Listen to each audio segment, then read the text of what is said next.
No. Absolutely. Okay, It's reel it back. I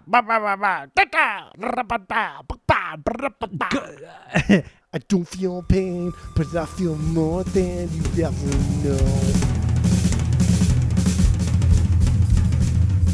Welcome back to Asinine Radio, a weekly podcast where we talk about music, and, well, that's pretty much it. So, let's go!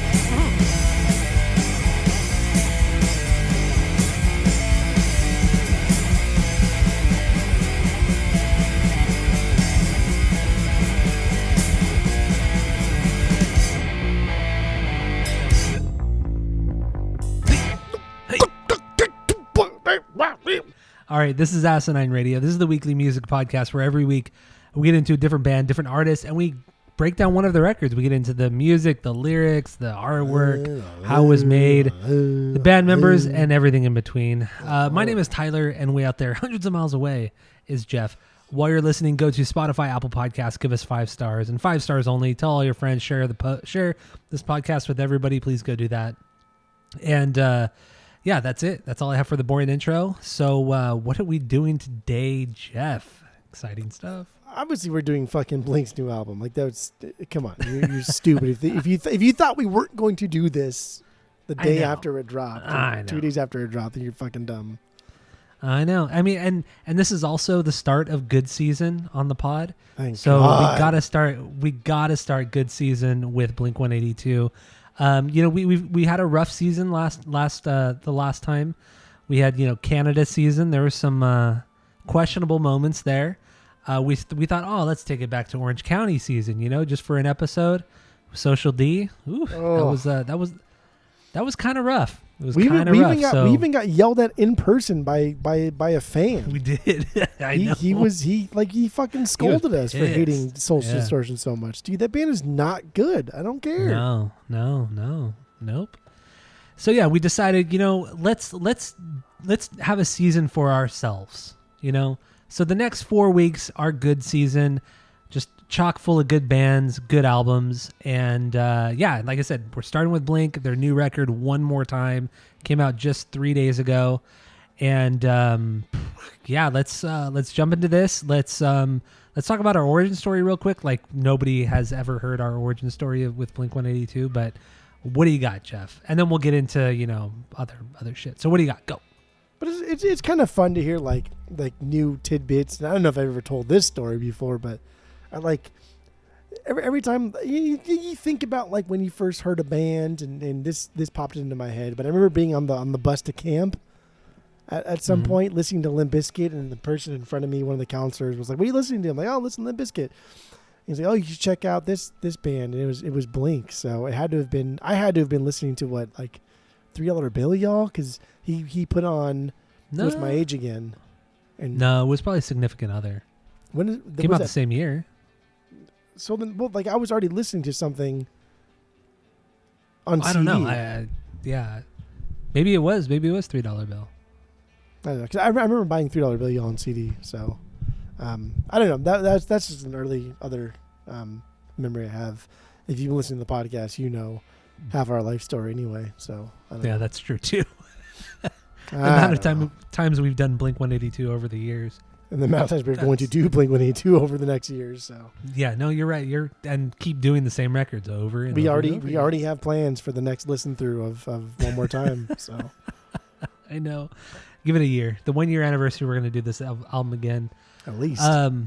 So yeah, your origin story was What's My Age Again, and that's mine as well. Hearing it on K-Rock, and it's one of those songs where I'd never heard anything like this band before or that song before. Instantly addicted, and just could not stop listening to it. And a fond memory I have is my friend John. His grandparents had a golf cart. Mind you, I was like 10, maybe 11 years old, and they just let him and I drive a golf cart. He's 2 years younger than me, so he was 8 or 9 years old, and they just let us drive a golf cart around the neighborhood. Like, who gives a fuck? And we had this little portable radio, battery-powered portable radio, and we had K-Rock on, and What's My Age Again came on, and we were both so stoked about it, driving up and down the streets. And it was fun. And then going swimming that summer, it was just a fucking blast. So I have like a lot of good memories with What's My Age Again and my origin story with Blink. But yeah, that's really where it comes from. 1999, really the breakout of the band. And, you know, I mean, I understand why you and I wouldn't have gotten into Dude Ranch because we were so young. We're 10. You know, yeah, I know we were 10. I know. Well, no, Yeah. I guess we were 12. No, I guess we were 12. No, We had to 88. No, we were born in 87, so we were 87. 12. We were 12. Okay, so I was 12 driving a golf cart. My friend was 10 driving a fucking golf cart. Unsupervised. Completely fucking unsupervised. Love it. I fucking love that. Okay, so we were 10 when Dude Ranch came out. Oh, yeah. Yeah. Okay, you're right, yeah. But even 12, like 12 is fucking, I guess like 12 12's now young. is young because these kids listen to stupid fucking music. What's different now because, you know, with social media and the way the internet. They don't listen to music streaming. at all. They listen to the snippets of music. Even though That's snippets of true. music are designed to just be like the song itself. Like people are now releasing 6-second songs, 10-second songs just to be popular. So Yeah, you're right. whatever. You're right. So that's our origin story with the band. Let's get into our first impressions of One More Time, the first Blink album, full Blink album with Tom DeLonge, with the classic lineup since 2011. So 12 years since Neighborhoods came out. And what do you think? What are your first impressions on this one? Well, we really should just like, if we're going to talk about first impression, we should just start with Edging then, right? Like that's what we should be getting into. Yeah, no, that's true. Yeah, Because yeah, that is you're our right. first impressions. Like that's is, the yeah. first single that was released, the first song that A year ago. I know. A year ago, dude. Fucking crazy. Like the album came out almost a year to the day that Edging came out. That's fucking insane. It's silly. That's It is. silly. And not only that, what also is very stupid is that, you know, you and I both ordered the vinyl, because you don't pre-order, you just order, you don't order. So pre-order is another thing that should be on the no list. I've been for like the last couple months, I've been trying to get away from the term pre-order because it's redundant. It's stupid. It is. It is stupid. It's very stupid. So yeah, you and I ordered the new Blink album over a year ago. Literally over a year ago. On Got mine October today. 12th, 2022. We ordered that record. And you just got yours today. I'm probably going to get mine tomorrow. Mhm. And that's fucking wild. That is wild. And Edging came out a year ago. And I do remember exactly where I was at when I heard it. And yeah, what do you got on this one? So like Edging, we knew it was coming out, and we were going to do like a special episode on it. And We did do a special episode on it. well, we were going to, and then we did, but there was like technical issues. Remember, and like there was like a 2.5 hour gap. Because my that's computer right, 'cause was like your fucking computer- up or some shit. Yeah, you had to update your computer, and it took like 2 hours to update. But it was my Mac computer because I already had my Mac at the time. Yeah, you did. Yeah, And so I remember You're sitting extra there mad. with because you made me spend fucking over $1,000 on this piece of shit computer that I don't need. So, but I remember sitting here in the office with friend of the pod Sloan, and like the song dropped, and I was super excited, and he was excited that I was excited, and then like the whole like computer thing wasn't happening, and so like, well, fuck it, like let's just keep listening to Edging, let it percolate a little bit more. And so, like, honestly, for the next like hour, I just had the song on repeat over and fucking over and over and over. And I still like the song. I still think it's a good song. I still really, really enjoy that song. Mm-hmm. It's not the best song.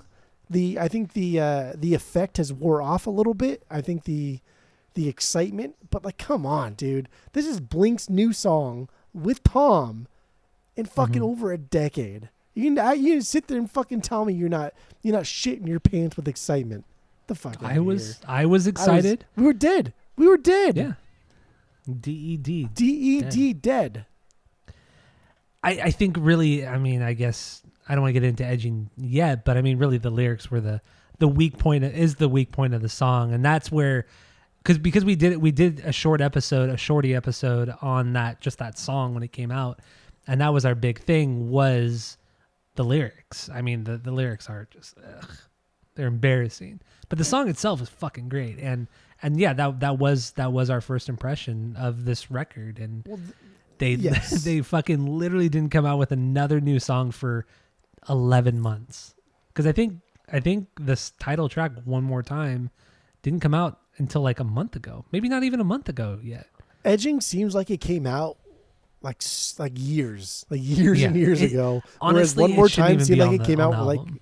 I agree. Edging should have just been like a fucking one-off, like a Christmas EP Yeah. or some shit they did. But like One More Yeah. Time, honestly, seems like it came out like weeks ago. I know, right? It's fucking bizarre. Yeah, But like it really is. The excitement that I felt with Edging is not the same as the excitement that I felt listening to this album as a whole, which was just fucking Friday night. This is Monday.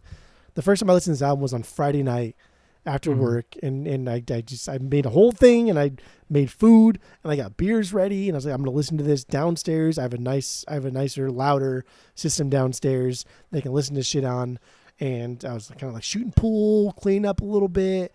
And my first actual impressions of the album as a whole was this is pre Zane Lowe interview too. Like I watched the Zane Lowe interview after I listened to the album, and I was like, okay, this is not bad. This is fine. Like I don't know, a little underwhelming. Some of these songs here are fucking amazing. I think one song here honestly is one of the best things they've ever done. But overall, I thought, this is kind of okay. This is kind of underwhelming. That was my honestly first impressions the first time I listened to it. I listened to this at 9 p.m. when it came out on Thursday night. I was set and ready to go. I had my earbuds. I was ready. I had my snacks. I had my beer, and I was ready to go. The next 45 minutes was going to be all Blink, and so I was excited. I hate hype. And I fell for the hype. Fuck out of here. I really, everybody loves hype. You pretend to hate hype so much. Hype is fucking it. dope. Love hype. I hate hype. I hate it. And I fell victim to this. I tried so hard not to fall victim to it, but I did. Why would you not want to fall victim to the hype? And honestly, because it ruined my experience with my first listen through of this record. It really, really did. I was honestly really disappointed with this, and I kind of thought like, fuck, man, I want to do it on the pod, but I don't really want to listen to it again for probably like a couple days or maybe a week. But, whatever. So the next day, I listened to it on the way out I went and saw Wednesday 13 in Hollywood the following night. I listened to it on the way out there, and I'm like, dude, this is an album that sounds better outside of an earbud or headphone experience. Like if you're listening to it in a car or on like speakers, it's way, way better, like 100 times better. It's a shareable album. It's an album that you can't, if you listen to it with earbuds or headphones in, you're going to hear all the shittiness of the production. And it really takes away from the songs. But listening to it in the car on the way out there, I'm like, dude, this is way better than when I listened to it the night before. And I listened to it on the way home from this concert as well. And so I listened to it twice within like a 3-4 hour period. And it was way better than I was expecting, but I did hate that I fell for the hype because hype is fucking stupid.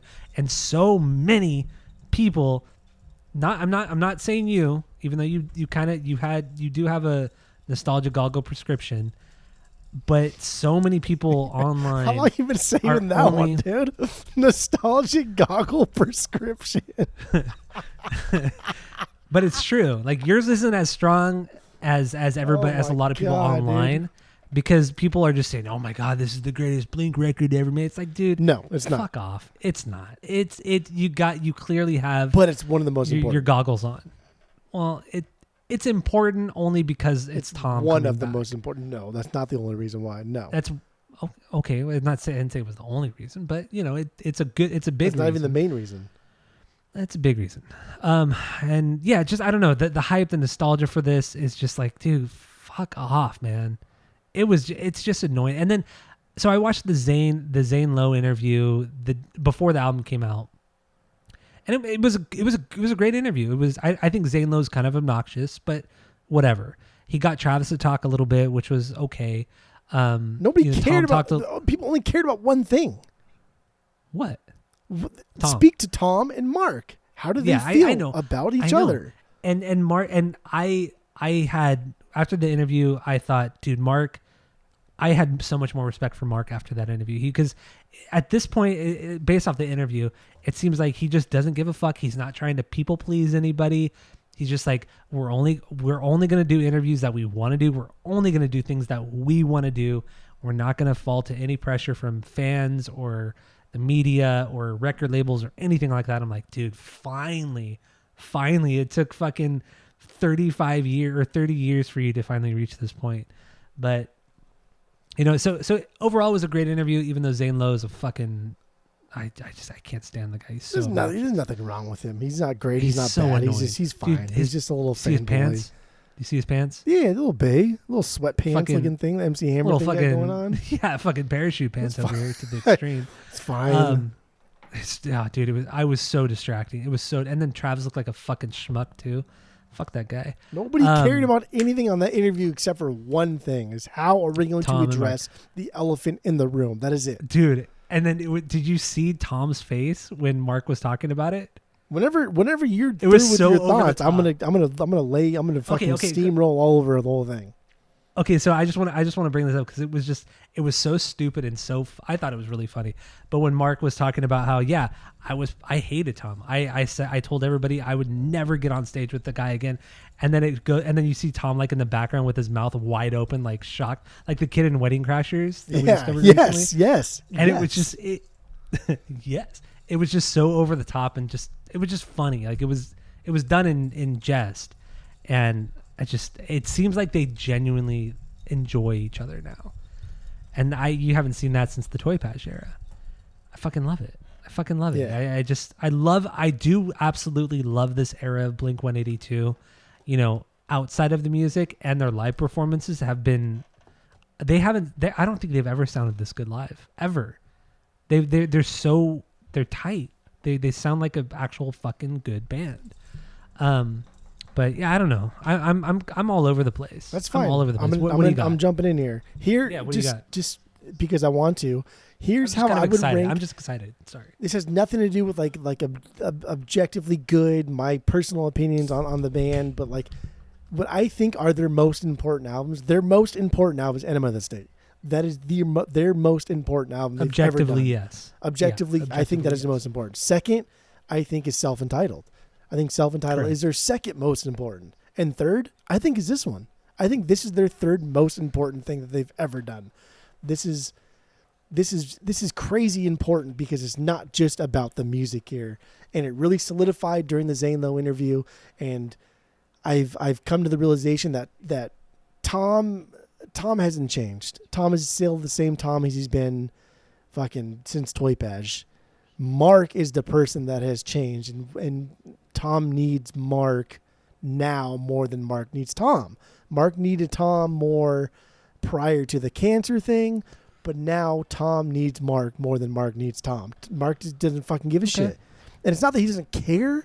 It's just that now that you have that perspective, his priorities are different. Exactly. They're entirely different. Like, dude, like the cancer thing, like the things that like the cancer thing is glossed over so much. Even in the Zane Lowe interview, like unless I don't know, it's a little gatekeepy to be like, oh, unless you've like experienced cancer or know someone who's experienced cancer, you don't know what it's like, because that's not true. But like cancer, man, that's just nasty, dude. And like when Mark was talking about how he couldn't go to the bathroom in the same toilet, like that's not like untrue, right? That's like that's very true. They are pumping like fucking pesticides into your body to the point where like it should be killing you, poison. But because something is killing you more aggressively, now you're just dying a little bit like slower, and hopefully it works. And they don't really fucking know. Like nobody knows that's gonna work. So like Mark's perspective now, after having beat cancer for whatever that's worth, is just it's different. And I don't blame Tom for. Like, dude, Tom was blindsided by that interview. Tom looked bad in that interview. He looked dumb. He looked like a fish you pull out of the water, like blah blah blah, like their mouth open. You know what I mean? Like, dude, you look dumb in that interview, bro. Like, you clearly have not grown at all. But he has. Yeah, it's a different way. Like, I think he grew up way before Mark did. So, but I don't think so at all. I don't think Tom has grown like at all. I think he's been more grown since the beginning over Mark, but I don't think he's grown at all. I think Mark's growth from Enema to now, is like scaling like a mountain peak, right? Whereas Tom, I think, was already at like maybe the base camp level, but never grew to like the peak. Where Mark has already hit his peak. He's already hit that level of enlightenment, that nirvana, where he's thinking, like, no, if I'm gonna do something, it's because I fucking want to do it. And so when I think Neighborhoods is a Tom record, it's because Tom bullied Mark into it, or Mark kind of succumbed to like, I just want Tom to be here type of thing. Whereas I think it's the latter. I don't think he bullied Mark into it. I think Mark is. But like you can subtle bully somebody. You can take advantage of somebody and bully somebody in that way. Whereas this new record, which I still think is kind of a Tom record, I think Mark just is happy that Tom's happy. And I think that's the fucking first time that we've seen Mark be like a truly happy, content human being. Whereas a lot of these songs, there's a fucking Boxcar Racer. Dude, there's a Boxcar Racer song on this fucking album. Right? And Mark's not even a part of it. Like, how do you, I know, like, it's crazy. Hey, dude, do you want to do a Blink album? Like, we're best friends again. Yeah, we should do that Boxcar Racer song. Okay, but, like, I don't want you on it. That's fine. I don't care. And, like, truly, I think Mark just doesn't care. I think he's happy that Tom's happy. I'm happy that you're happy. And I can honestly say that. I think, like, Mark, God damn, this album is so good. Well, even Mark is really trying to make his best friend be as happy as possible. Yeah, I mean, I was going to bring up the song Selfless. Fuckface as well. That, like, 20-second song on here.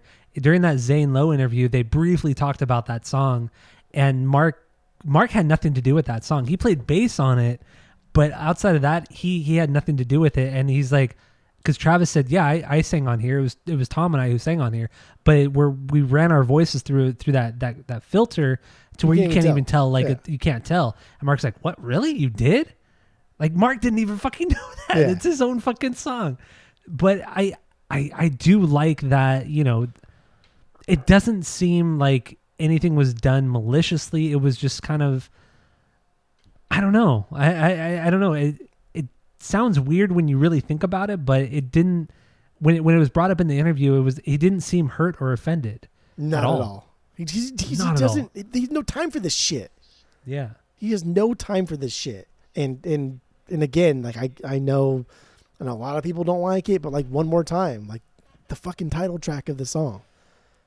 It's a banger of a song. It is a banger of a fucking song. It's cheesy in every way, but it is a banger of a song. It is. And you know, I think, you know, post Mark's cancer and the rekindling of the friendship and making the record, I feel like Tom really, really stepped it up, not just on the record, but also live, because you watch like videos from like 2009 to 2015 when he was fired from the band, or 14, I should say, because that was the last show. You know, Tom did not give a fuck, and he was drunk. He treated it like it was, you know, he just didn't give a fuck. And then if you go back and watch a lot of those videos, like Mark was visibly pissed off at Tom for like not taking the band seriously, for fucking around too much on stage. But I think, you know, post cancer with Mark, Tom's like, okay, you know, I fucked around too much. It's kind of like him kind of making it up to Mark, or not making it up to, but kind of like, I'm going to take this seriously too. I love you. You know, I want to do the best for not only myself, but for you, because you deserve it. And I love that. I love that camaraderie. It's the camaraderie that it's back. Like that camaraderie you haven't seen since Toy Pash. Because, you know, during the Untitled, it was very, very fractured. Yeah. It was still there, but it was still very already fractured. On the way out. Yeah, exactly. It was the beginning of the end. Like Toy Pash was the last time like you saw like them seem like they were having a blast together. Like you watch the studio footage from the making of Toy Pash, it's like, dude, they were having so much goddamn fun. And I feel that way about this record. In every interview I've seen, any behind the scenes I've seen, the Zane Lowe interview, the live performances especially, I love how everybody's just kind of taking it. Everybody's just so laid back. Nobody's taking it. I don't want to say not seriously, but there's no ego. There's no ego, or there's very little ego. That's what it is. That's and what like, it is. Yeah. like the older you get, right? Like the older we get, just in society as people, the older you get, the more don't care about like petty problems. Yeah. And like, absolutely. and it's just like it's silly because like in the Green Days, like, oh my God, I'm turning out like my dad, and like your parents always tell you like, yeah, the older you get, your friend circle will shrink, and like, no, I don't think so. Like I have my friends, but like it's true. Like people that you like, I don't have time for your bullshit, man. Like you're a cool dude, but just like we're not at the same level right now in life, and I'm just not gonna text you. I'm not gonna call you no more. Like I don't want to hang out with you, and I think. It's sad. It's sad that it took like Mark almost dying, and like dude almost fucking died. Like he was, like people have cancer all the time. Like Mark had cancer. He's gonna fucking die. Like he could have died. He's gonna die. Yeah, I know. He's gone. Seriously, like stage 4 fucking cancer. Like you're gonna die. And so did you catch that? Did you catch that little thing he said too? And he kind of like stopped himself and realized, oh fuck, I probably shouldn't have said that. But during that interview, he said that because he accidentally posted his kind of announcement that he had cancer to the wrong Instagram profile. Right. Yep. And then he said that his publicist texted him say, did you mean to post that on your main and not your secret Instagram? Yeah. Like, oh shit, dude. So this guy, he has a fucking secret. He has a secret, which I mean, a lot of celebrities do. Like that's not uncommon, but I don't know the way that Mark posts on his Instagram. It's like, dude, this seems like this is him every day. And the Twitch shit and like all the stuff that he does, like the extracurriculars, like he's a very vulnerable dude. He's a very online guy for sure. Oh, all online songs? Online songs, dude. Older dude. Well, I don't know. I think that Mark is ready to move on. I think that Tom has never man. I think the Zane Lowe interview made Tom look bad. I think it made him look kind of like a douche, like a guy that just never changed. Like, God, dude, like Tom seems so fucking immature to me. And like anytime he could like insert a dick joke, he would. And it was like, really? Like you're still doing that thing? That's cool, I guess. But he's been he's been doing that for a long time. Yeah. But like Mark has moved on. Mark's done with it. Mark is either ready to have a relationship again with the person that he thought was his, not just like his brother or his friend, like his fucking counterpart in life, right? Like what does Owen Wilson say? Your soul's recognition and his counterpoint in another. Like they're like soulmates. They are one. And I think Mark is ready to either be one again or move on. And I think this record is so important because it's not very good overall. But if you take in like all of this extracurriculars, which I don't know why you fucking wouldn't, this record is amazing. It is truly amazing. It's a good record. It really is a good record, and I really do enjoy it. I've listened to it since Thursday night. I've listened to it 7 times. It honestly keeps getting better, and I notice more and more things. That's why, in another year, when the 1 year anniversary comes along, we're probably going to do this record again. Because we're gonna have different perspectives, and depending on what else is going on in the Blink world, it's gonna add to the lore of this record. But yeah, let's jump in. Because I'm sure we're gonna talk more about the extracurriculars and all that kind of the making of the record. But let's get into some of the individual songs. Let's get into. Do we have any stinkers? No, I have no stinkers. I don't either. I don't have any stinkers either. Banger wise, I just listed every song as a banger because there really is not a bad song. No. Songs that I thought originally when I first the first couple listens through, I'm like, dude, this song is pretty shit. But then listening to it twice today actually, I thought, oh my God, like a song that I thought was like the worst song on the record is now like a mid-tier song. So it just over 3 days how my rankings within all 16 or 17 of these songs have changed. And I was really, really fucking surprised. There's some incredible moments on this record. Shit that they've never done before. Not just like the Blink Wave song, but there are some like parts that they've never fucking done on some of these songs. But anyway, let's jump into. Should we just wrap up edging? Since we already kind of talked about it. So I listed my top 4 bangers, and then everything else I think is a banger. It's just we haven't had a lot of time with this record. Like I know 9 like pretty damn well just because I listened to it so many times. I know California pretty goddamn well, but like we just don't know this record that well because it came out 3 days ago. I know. So I only have 4. I list my top 4 bangers that I really want to talk about. Everything else is a banger or stuff that I'm okay with glossing over, including Edging. Edging did not make my top 4.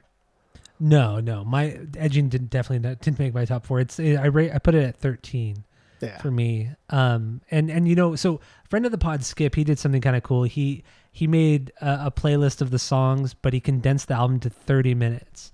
And he wanted us to do that as well. So I'm definitely gonna condense this record down to 30 minutes, the best 30 minutes of the record, just because it's a cool idea. It's a really cool idea. So I'm gonna do that. And Edging for sure is not gonna make that 30-minute cut, which I don't think it made it on Skips either. I just fucking wish they released Edging like a fucking mid single, like 6 months after it was released as a 7-inch, just to keep the hype train going. Like that would have just been such a cool fucking thing. But yeah, I would for sure buy the single and then don't even have it on the record, man. I mean, maybe it's because we've heard the song so much and it did come out so long ago. Like maybe that's why we don't feel like it fits on the record. But I don't know. It's weird. It's a weird placement too. I mean, but going into the you don't know what you got, which is like a very ballad heavy song, it just doesn't make sense. It's weird. It's really, really weird. But yeah, I don't know. Edging, I do. My favorite part of this song is the guitar. I feel like the swinginess of Tom's guitar playing is solid on this one. I can't even try to do it. With my voice. Because he like slides up. And then on the fourth one, he goes down. He hits the higher note, and it's just you get that roll.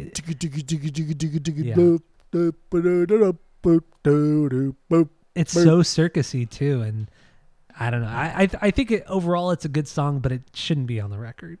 It should have just been a single. Yeah. And we talked about this song so much before, and I think everybody knows this song. We did like an hour podcast just on this fucking song alone. Yeah, we pretty much did, yeah. It's a good song. And the video sucks, though. The video is it's terrible, terrible, terrible video. It's not good. Yeah, it's really, really terrible. But I don't know. In the end, the lyrics on this song, I think, are just the worst part of the song, as well as the record. I hate the lyrics on this one. On this song or this record? On the song. Yeah. The song is just so out of character. I mean, it's just like it. It's like them trying to come off as like on the record. There's one part on the record that lyrically is the fucking worst. Yes, it's the whole masturbation thing. That's just. Oh well, yeah, but that's only one part. Dumb. That's only like one tiny part of that song. Mark has cool lines though. When he talks about the like a ghost, like a ghost. I don't know. I think Mark's verse is lyrically cool. It sounds cool. Yeah, I guess maybe it's mainly Tom's part. Like, fucked her in church. Yeah. Get the rope. It's just like, come on, really, dude. You're almost 50 and you're talking about fucking a girl in church. Yeah, come on.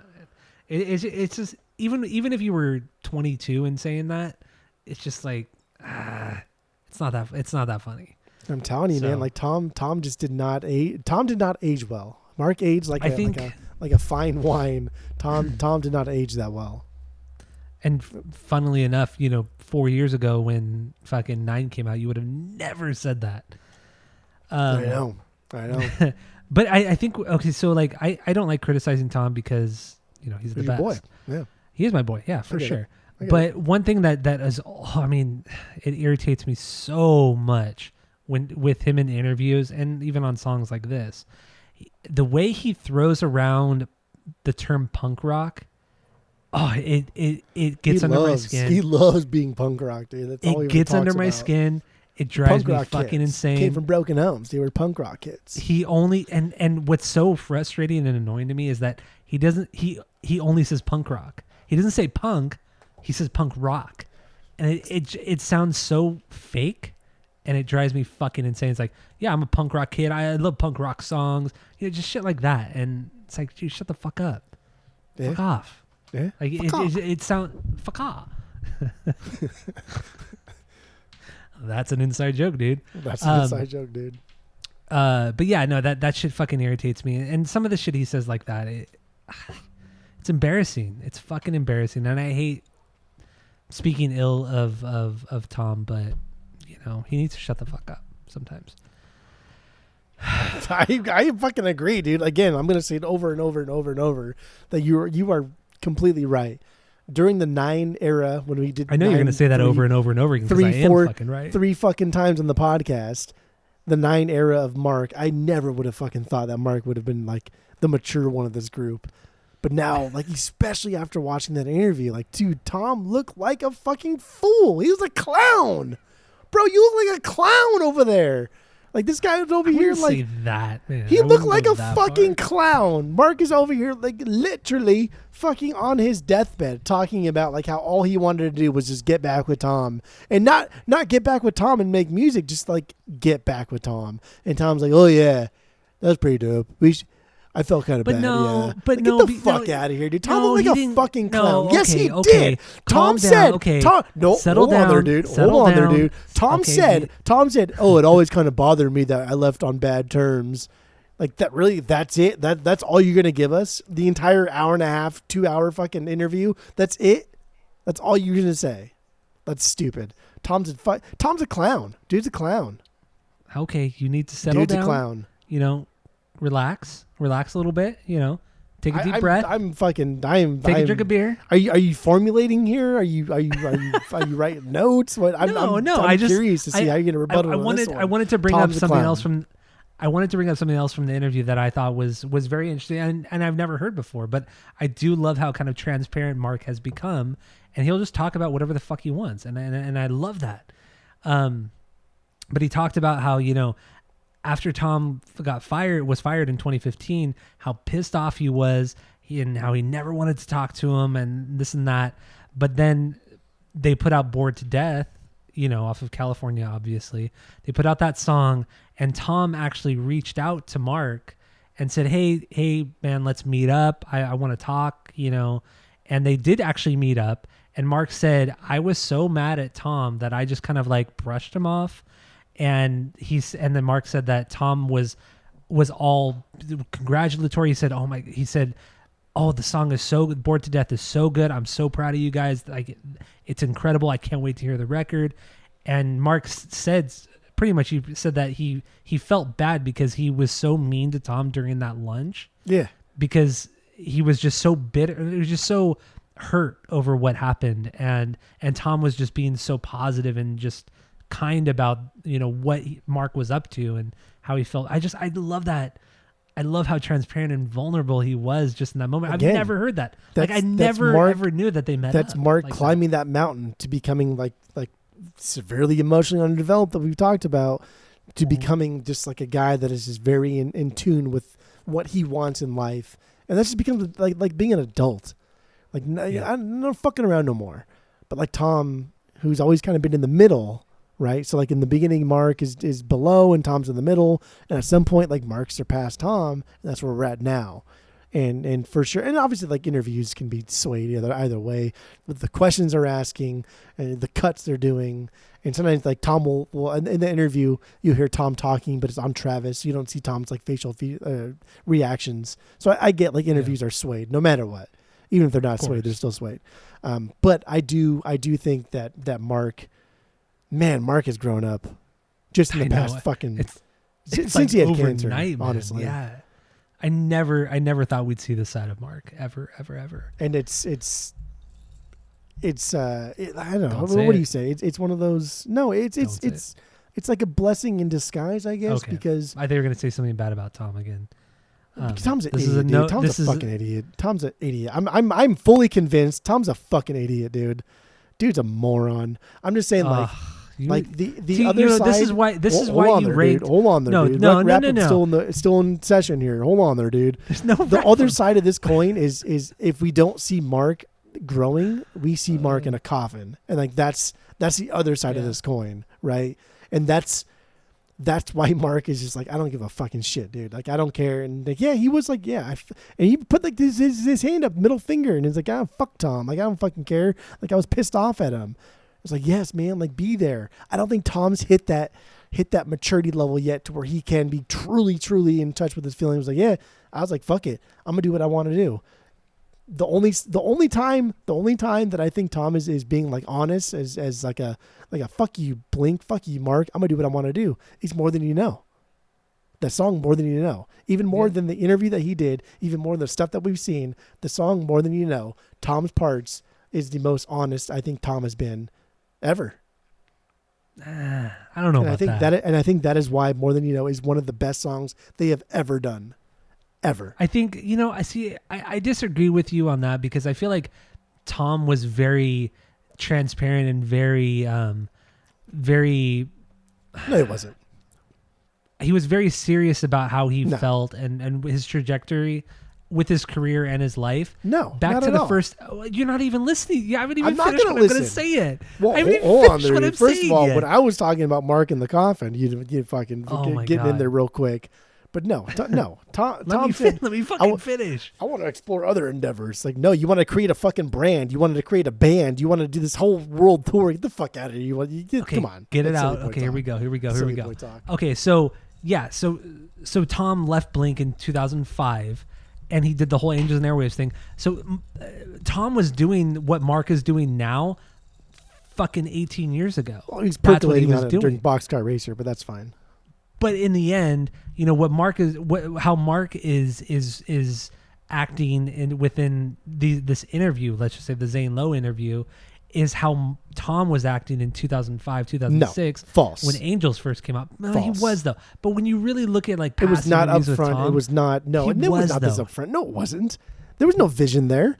He just said he wanted to create. He wanted to explore creative like differences, endeavors. He wanted to like go off on his own and see where he would go as a musician. That's bullshit talk for. I want to fucking make more money doing the stuff that myself. I don't want to split anything.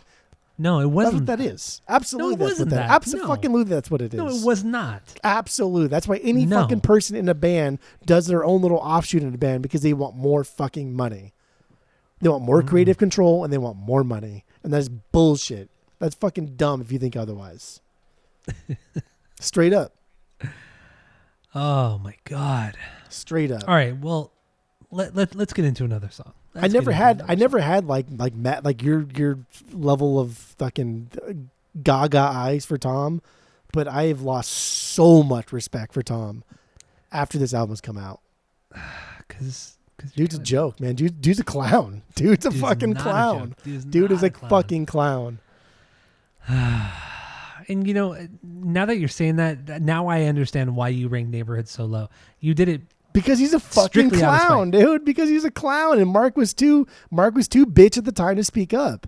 And now that it took like almost death for Mark to speak up, like Tom's a fucking clown, bro. Like now I see Mark sitting there like next to Tom, like in the interview, and I see in Mark's face like this is the guy I was scared of. Guy's a But clown. see, now Guy's a you're fucking taking clown. now you're looking at these albums almost strictly based off of their emotions. Super subjective. and Absolutely. Absolutely. it's Why not? like, you're not even, Why not? dude? Why not? It's- You're What are we fucking robots over here? We're gonna like dissect No, like what the BPMs are here and whether or not it's the most popular BPMs of all time, and we should. What are you talking about? Of course, it's just this emotional investment in these albums. I think I'm just really really upset with you because there's so much Tom slander. Also, we haven't even because started I haven't even started the Tom slander. dude, I can't even get a fucking whole thought out. Damn, dude. I saw Skip. I saw Skip in the Discord. I was wondering if we could add him to this chat without letting him speak. Is there any way we can add him to this chat but not allow him to speak? No, he would no. But like, can we mute him? Like, can we add him to the chat and then just like as admins mute him? Oh, he would go insane if he couldn't have a rebuttal. Because I would love to do that. That way he can hear. Should I try and do it? I'm gonna try and do it. I'd rather him. We'll I'd rather percolate him on just. that. Yeah. That- Because I know what Skip's gonna do. He's gonna be listening to this, and every like 5 minutes, he's probably gonna pause the podcast and then write out like on Discord, like, okay, this is where you're wrong. This is where Tyler's right. And this is where Jeff is wrong. That's what's gonna happen, and that. Yeah. Anyway, where the fuck was I going? God damn it! You fucking. This is what you do. You distract me. You distract me. I was on a good roll, and then you tossed over me. God damn it! Must have been real good that you fucking forgot about it. Oh yeah. Wait, no. What was I gonna say? Fuck. I'm mad at you. I'm mad because you ranked Neighborhood so goddamn low because it's not good. It's not good because of your emotions, not because of the songs, because of the music and the overall album. Why can't you put emotion into music? I don't fucking understand. Because right now you're upset with Tom. Because you're upset with him right now. Why not? You rank Neighborhood so low. Why not? Why not what? Why can't you incorporate emotion into like pop culture? Why can't? You can. But what are you you're so letting mad it for? But you're letting it cloud your actual proper judgment. You know more than anything when we do Blink rankings. Well, for me at least, you're because wrong and I'm you're right. staunch and you do the same fucking thing over and over because you're boring as fuck. But like for me, I like to incorporate what is I even fucking prefaced it like early on. I said what is happening in my life right now. What is going on with me? What I am going through personally. This is why I'm ranking things differently. With you, it's just like I am fucking made of stone. You can't see me. I'm doing a horrible robot impression because you're a horrible robot. So I rank things in stone. Talk about a terrible insult. I'm fucking God, insult. And I will give you 10 commandments, and that's how the 10 Blink rankings shall go. Even though there are only 9 records. That's what you do. Let's talk about striking out with the insults. But also going back to the rankings, fuck, man. Exactly. I rank things. I love records because of where I am at in my life. There are many moments in the rankings where I was talking about, I ranked this, as high as it was or as low as it was because of a particular way I was feeling because of my emotions or whatever it may be at that particular time, nostalgia and all that kind of. That's a whiner as you're whining about Tom over here. I know, literally bitching like a little girl over here. An hour and a half. God damn, dude. But I said it first, so therefore it derails all of your arguments. Jesus. Okay, you're right though. You're right. I have way more emotional investment in this album than I ever thought that I would. To be honest, like I cannot fucking believe that I've invested this much into this album. Color me surprised. Color me fucking something. Color you fucking stupid. That's what I want to do. What is more than you know? Is that a top 4 banger for you? So you list all your bangers. So what is that? Yeah. So More Than You Know is definitely the best song on the record. Come on, man. Oh, thank God. Right? This is the best song. You agree, right? I don't just agree that it's the best. I think this is honestly one of the best songs they've ever done. I think I wouldn't say ever done, but this is top 5 most important song. This might be like top 3 most important songs they've ever done. This is for sure top 5 most important songs they've ever done, but I think this is one of the best songs they've ever done. Yeah, this is definitely one of the most unique songs on the record as well. I mean, what they experimented with, the aggression of the song, the structuring of the song, it's a wild fucking ride. And when this came out, because they released this song at the same time they did the song One More Time, and this blew me away. After hearing One More Time, the acoustic song, thinking, okay, this is kind of lame right now. I wanted something more. And then this song comes on right after, and then it's still like the piano, and you're like, oh my God, what are they going to do now? It's going to be a stupid ballad. That swell from the distortion, the swell, guitar. and then the pick slide. Oh, that short little pick slide. Ugh. And it just drops into that fucking incredible punk riff. It's so goddamn good. And that riff too it's so fucking Untitled. It sounds like some shit that would be off Untitled. Not as gritty, but damn, dude, the feel is definitely there, right? No, I think this song is bigger than. I think this song is bigger than like it even presents itself to be. This is. I'll go lyrically first, and then I'll go musically second. Little off kilter for us, but I think this is Tom's song. This is Tom's song because this is his kind of like subtle way, his little subtle bitch way of saying like, dude, I'm fucking sorry. I am sorry what happened. I'm not sorry that I did it, but I'm sorry the way that I did it. And that's, I think that's what's ultimately like the most important thing, right? Is like, I'm sorry how I did it. I'm just not sorry that I did it. I don't feel pain, but I feel more than you ever know. Like I don't feel pain. I don't feel bad for what I did, but I do feel bad that I fucked you over. I don't feel shame. He's not shameful for what he did, but he's definitely have some lows. Like he feels really fucking bad, but like you shouldn't feel bad for the choices you make in life if you think that's the best choice that you're making at that time. But you should feel bad at how you affect people around you, the people that love you. And this is a fucking perfect chorus, dude.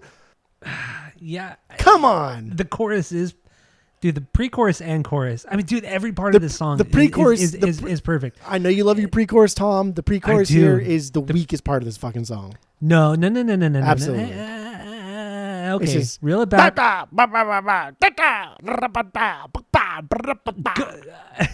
don't feel Going back pain, but I feel more than you'd ever know. Wait.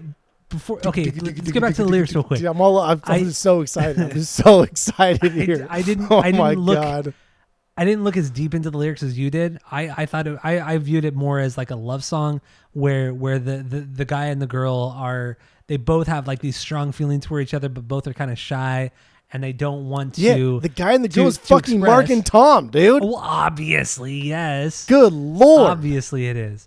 But neither of them want to, fully express how they feel. So there's a lot of like pussyfooting around and that's what the song is about. But yeah, no, okay, fuck it. Lyrics are dumb. Dude, lyrics are not dumb in this one, though. They're just there. Dude, Mark's second verse here, when he says the ivy starting to creep, it grows through the awnings. Like, your veins are fucking ivy, dude, right? So, like, the poison or the cancer is, like, slowly going into him. And, like, it almost seems kind of, like, cheesy and low-hanging fruit to, like put your cancer into, like, your songs and stuff like that. But, like, man, that's some life and death shit. Like there's no difference between that and Tupac rapping about like his shootings and how he was shot, or like 50 Cent and how he was shot like 45 fucking times sitting in his car. Like this is like real adult problems here. And again, man, I think Tom's chorus here Tom's chorus is the best thing on this album. I agree. It's the fucking best. I think vocally, melodically, it's incredible. It is his best. Travis, we got to bring it up because it's the second time they've ever used the double pedal in the band. Like we mentioned in the rankings, they did it with Just About Done on the Cheshire Cat record. Scott Rayner did it. This is the first time Travis has done it in the band, and it fucking works. And God, it works so well, dude. When it first happened, because like there was a thing going around because Travis said, yeah, we're using double pedal on one of the songs, and everybody was kind of like, okay, that's interesting, that's kind of weird, but I didn't expect it. I didn't expect it on this song. Certainly, I mean that first of all, that pre-chorus is heavy as fucking hell. He screams those 4 lines. He just screams them, and then the drop into that chorus. It reduces a lot of the tension going into the chorus, the way he sings melodically, but then Travis keeps it up with that tempo, that double bass, and it's very fucking Motorhead. Did you pick up on the Motorhead on there? It was, I mean, the double bass and the fact that it wasn't. No, hold on there, dude. It wasn't just a double. I know it wasn't just a double bass, but like it was a double bass, and the fact that he kept up with like the punk drumming. It was faster, like snares. It wasn't just like a breakdown, like boo, snare, boo, snare, snare. It was bass, snare, bass, snare, bass, snare, bass, snare. So it was a punk thing, but he was just double timing it on the bass. So like that's what a good drummer can do. I don't know if I got like Motorhead explicitly from it, but it was a good, fast, aggressive like punk song. I don't know. Motorhead was the first thing that came to my mind when I heard that.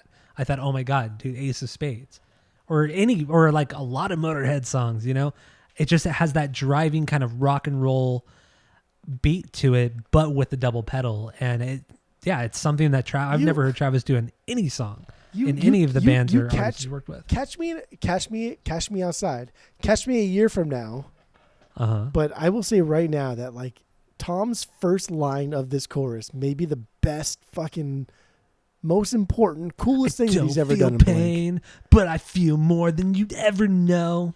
Dude, So I don't good. feel pain, but I feel more than you'd ever know. Like, I don't feel It's good. pain. Like, I'm not going to say sorry for what I did, but I will say sorry for how I did it. That is like the most roundabout way to fucking, the way I read these lyrics, that is the most roundabout way to apologize for being a douchebag if I've ever fucking seen one. But god damn, is it fucking catchy. Well, even the pre-chorus too. I mean, the lines are black lights across my face, words that we'll never write, wait for the fuckery, back to the starting line, go. Dude, the go, oh, so good. But I mean, that's him kind of like, you know, coming to the realization like, okay, I could really be losing my best friend. That's really what it is. And that realization, and then him apologizing to Mark essentially in the chorus. It's that's why the song incredible. is so great, is because it's not just like Tom isn't just realizing that he's losing his best friend, losing my best friend, like it's a fucking No Doubt song, but it's that he's losing his best friend, and again, like that Zane Lowe interview could have been with Mark in a coffin, like he could have fucking died, and so like Tom is now seeing like, dude, I could be losing my best friend to death. And Mark even talks about, like, in his fucking first line or his first verse, you poison yourself with a thought and I won't love you to death. It's like, damn, bro, like you throwing the death in there already, really? Like, you make me feel bad? Okay. I will say some of the lyrics on this record are very plus 44 in how dark they are, and we know how great plus 44 was. So yeah, I mean the lyrics on that record, even some of the lyrics on Neighborhoods too. Are pretty dark. No, Mark's lyrics, not Tom's. Mark's lyrics on Neighborhoods. There's some dark stuff on there, but obviously plus 44 takes the cake for pissed off, depressed Mark. Mark's always been the more like emotional, macabre one of the two. Not necessarily the better songwriter, but definitely the more the better lyricist for sure. Yes, yeah. But I will say, man, I honestly, I'm saying it now, a year from now, I'm curious to see how I will feel then. But I think this may be Tom's best Blink-182 chorus that he's ever done. Damn, I know, dude. I'm saying it. Bold, man. I'm fucking saying it. This encompasses everything. This encompasses like super just catchy fucking rad Tom. It has his iconic vocals in there. It has the whole band backing him up, making him sound as good as he could possibly be. Dude, it is good. It's Tom being real. Oh, I don't agree with you on there, but I think this song is better than almost all of Neighborhoods. I will say that. I think the song is one of the best they've ever done. God damn, the song was fucking good. Can't go that far yet. I'm putting this in top 10 Blink. This is top 10 Blink. Okay. Right here, right now. This is top 10 Blink. I'd put this top 30, maybe 20. Get the fuck top 30. Was it top 1,000 Blink? Get the fuck out of here. Top 30 Blink. Might as well make top fucking 10 million. This is top 10 Blink. Idiot. All right. What do we have anything else on this song? I didn't even look at my notes yet, dude. I'm just fucking shooting off the cuff here with this one because I'm so fucking. Oh god, this song is so good. It's great. And I also love on this song too the little nuance like synth parts too in the verse when underneath Mark singing, you hear these little bursts of like it's a synth, but I don't know what kind of noise. It's just that kind of like that kind of cheery like boom boom. It's like this like bomb sound. I don't even know how to explain it, but just the little things thrown in the song, I think it's just such a nice touch. Okay, so let's transition into like production, right? Let's go into like all of this stuff because I know like you and Skip like I don't like production on this record because it's too fancy. But like, who gives a fuck, dude? This is like Travis learning how to produce records from 9, as we talked about, and thinking like, I like hip hop music. Hip hop music is, I mean, it's overproduced by like pop punkers standards, But Travis is a hip hopper mixed with a punker. And so he's producing this record like he would produce a hip hop record, but because he plays his drums, he's also a punker. So I find little wrong with the production of this record. I really do. Well, okay, so you're just trying to defend him because he just doesn't know better. That's no, not an not excuse. at all. Not fucking at all. No, what are you talking that's what about? You're saying. That's not what I said at all. Yeah, because he doesn't know better. No. Because he only knows how to do hip hop. He only knows how to do this. Said it's because he doesn't know how to do fucking better. The hip hop community doesn't know better. So tell me why the hip hop community is bullshit. dumb. Go ahead. Tell me why they're dumb. That's not what I said at all. I said he doesn't know better because but that's not he what doesn't I know said. how to make. So why is it okay with you say put words in my mouth? I can't put words in your mouth. He doesn't know how to make a rock record. He doesn't know how to get the right guitar tones, the right drum tones. He knows how to make a loud, radio-friendly, car song. A song to listen to in your car on big speakers. He knows how to make that kind of song. He doesn't know how to make a nuanced song. He doesn't know how to. He doesn't know. I don't feel like he understands from a production standpoint because we're experts. He doesn't understand the dynamics of it all, and that's really where the downfall of this record is to an extent because the guitars are super one-dimensional. They're so overblown. They're so fucking loud in the mix. Because Tom's not a great guitarist. He's a shtick guitarist. What do you? No, I understand that. Are you crazy? I get it. He's not a great. I'm not talking about Tom's playing. He doesn't have a good tone. He has one tone. God, it's Tom's tone. Nobody in this band is great. Talk about a drummer, one of the greatest rock drummers of all time in Travis Barker. He has one of the worst drum tones on a fucking record. I mean, his snare sounds like fucking garbage. It sounds like trash. Like the only snare that sounds worse than what his sounds like in his music and what he produces is like the 80s snare drum sound. Like that's the only thing that sounds worse. Like there's just no, it's way too fucking loud in the mix. It overpowers almost just about everything. It sounds when he hits the snare, except in some parts in some songs, overall, it sounds like he's hitting just like a fucking tom. That's like the biggest issue, and I've talked about it on the pod before, but one big issue with snare tone is that it doesn't sound like a snare. It doesn't have crack. It doesn't have any sort of resonance. It dies out. Like it just sounds like it sounds bad. And then even when you look at the Zane Lowe interview toward the end, when they were talking about Jerry Finn, and Travis immediately starts talking shit about Jerry, saying, yeah, I walked in and all he cared about was getting the right drum tone. And I told him, I'm only going to be here for 6 or 8 hours. What are you doing? It's like, dude, get your fucking arrogant ass out of here. You missed the latter part of that conversation too, because Travis also said after that, he, like coming back full circle, he realized what Jerry was talking about. But he was producing stuff for 9, and when he was producing stuff for this, he was like, yeah, I couldn't fucking believe how much time I was spending on these tones, how much time I was spending on doing these things to get that perfect fucking thing. But in the end, it sounds like shit. Like it doesn't sound good. Everything is it's just a wall of fucking sound and distortion. There's no dynamic to this production at all.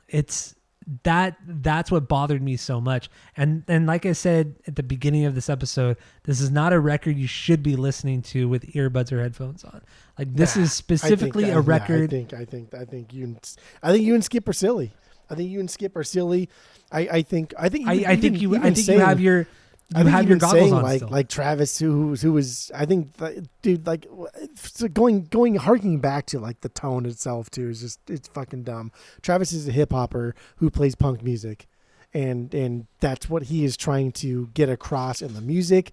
And like the more hip hop music you listen to, the more you realize that, yeah, this sounds like what Blink was doing during 9. That's why I love fucking 9 so much, is because the record sonically sounds like a hip hop record.